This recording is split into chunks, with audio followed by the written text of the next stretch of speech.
All right, welcome back, guys. We are going to talk about truisms today. So let's start by talking about what a truism actually is. It's a statement about life, and it's a statement about life that would be true for just about everyone. I mean, there may be a few outliers, but 95 to 99% of people would say that this is true. They also show us something true about the world and how it works. Okay, so that's essentially our definition of truisms. Here we have a picture. And what I want you to do is think a minute about what big idea is being represented by this picture. Okay, there may be several that you come up with. And then once we kind of have that big idea, what is a truth about that 99% of people would agree with? So, an example of that would be some people sacrifice a lot for others. Okay. Sacrifice would be my big idea, right? And then what would be true about that sacrifice? Well, some people sacrifice a lot for others. I think 95 to 99% of people would agree with that statement. So, when you write truisms, you need to ask yourself these three questions. One, is it true for almost everyone? Two, is it a life lesson or can we learn from it in some way? And three, does it fit the picture, the text, or the prompt that we're working with? Okay. So, some other important questions we should ask. Am I just describing or summarizing what is happening?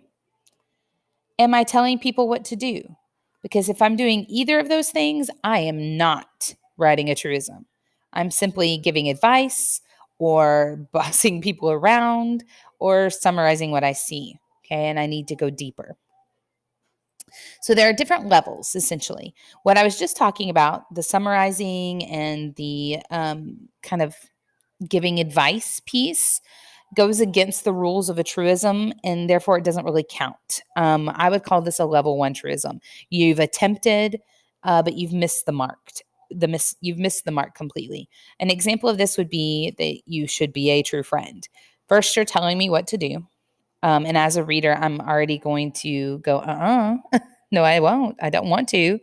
I want to defy you. Even though I might agree with you, I still want to defy you because you're telling me what to do. And this is also, I mean, could it be true for everyone or almost everyone? Maybe, they would have to agree with me before we could get any further. And that makes life hard.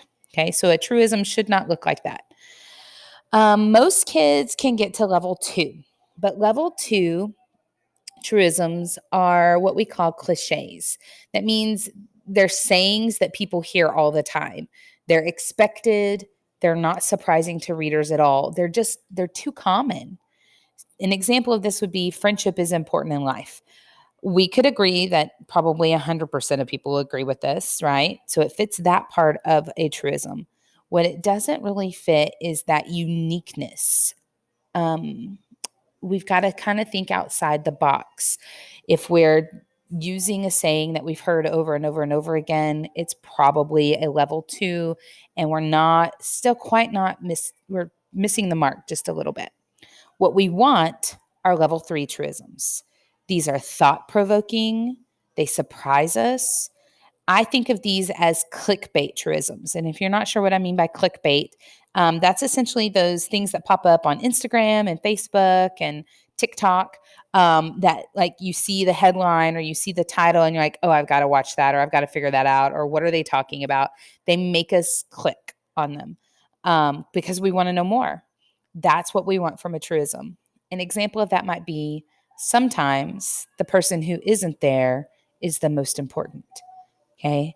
And that might be true for quite a few people, right? And not only that, but now I want to click on that title because I want to know, what is that person talking about? Are they talking about a specific person? There's more to that story, and I want to know what it is. That's what we're looking for. So what I want you to do now in your spiral is make a list of 10 big ideas that are important to you. Okay, so some examples are love, friendship, integrity, things like that. Just big ideas that are important to you. Come up with 10. And if you need to pause the video now in order to come up with your list, do so. Okay, hopefully you've made your list of 10. Now I want you to write a clickbait truism for your 3 favorite ones.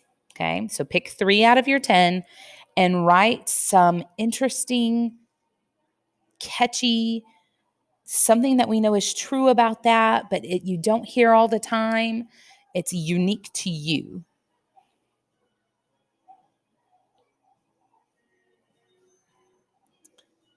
All right, again, you can pause here if you need a little bit more time.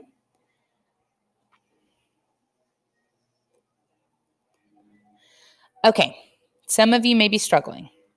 How in the world do I write this? Like, I just don't know what to do. Here is maybe a little formula that might help you. You could take the big idea, the topic or the concept. You can add something from our middle column here. It is or it isn't, it does or it doesn't, it may or it may not, it requires. You could use personifying verbs. Remember, to personify is to make something that is not human, or just a stronger verb, something that like is more action based. And then add the belief you have about that concept. See if that doesn't help you create your truisms. Again, you can pause here if you need a little more time.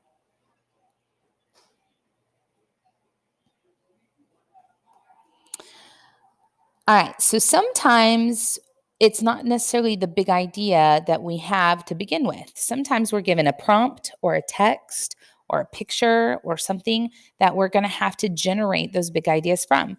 So, looking at this picture, what big idea or what big ideas, maybe there's more than one, do you see exemplified in this picture? Jot those down.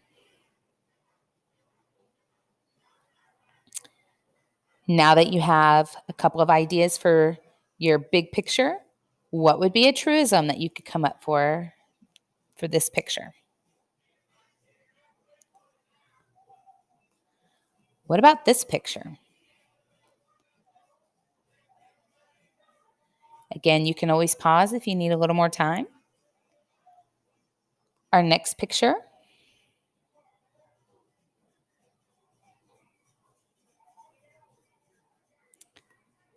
And our final picture.